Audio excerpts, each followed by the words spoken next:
You're watching The Morning Show on Global Kingston.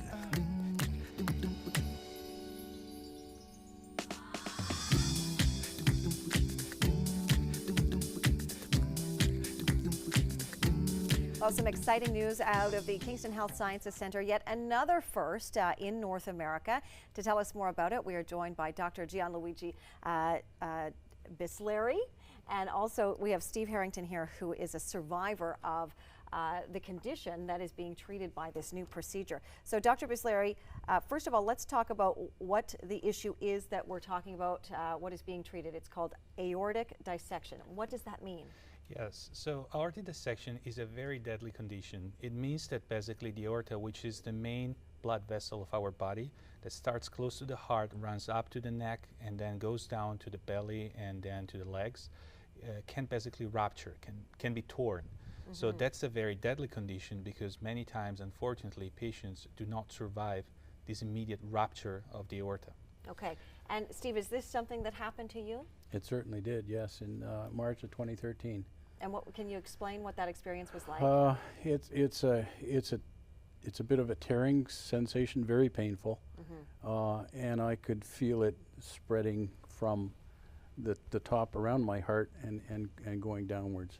Okay. It's, and you're a survivor. Yes. And Dr. Bisleri, you're here to talk to us today about this really groundbreaking for North America procedure that you have kind of brought here to Kingston. So explain this new way of treating this condition.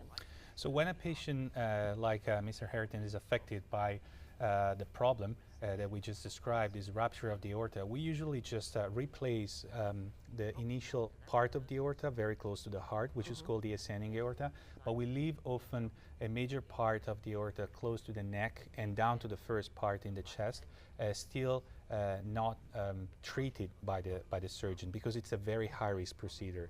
With this new approach, we are able basically to perform a more extensive replacement of the aorta, and we use new devices that are combining stents, which means material that can expand into the aorta, and other material that we need to suture, but we're basically able to perform a very complex surgery to reshape how the aorta is basically damaged from the area close to the heart up to the neck and down to the descending aorta.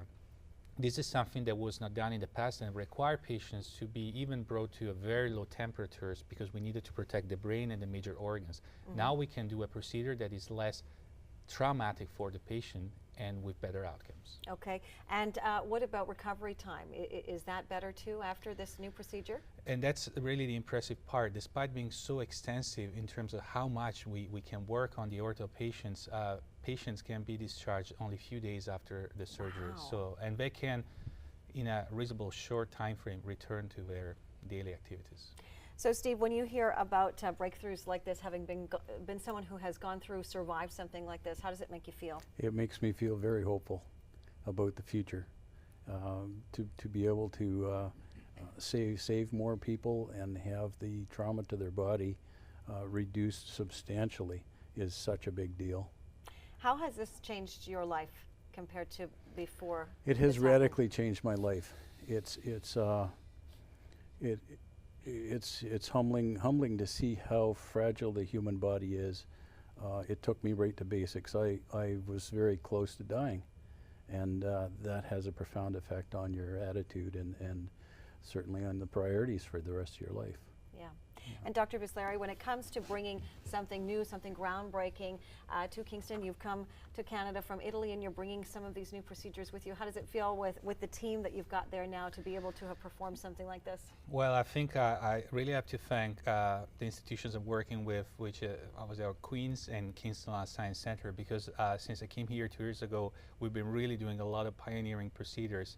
And I think it's great that we can offer procedures not only for our patients here in Kingston, but in general in several instances, maybe overall Canada. Well, Kingston Health Science Center, once again, a leader when it comes to providing health care. We thank you so much for joining us today and sharing your story with us, Steve. Thank you. Thank you. All right, let's join Bill Wolichka now, and we'll have a check on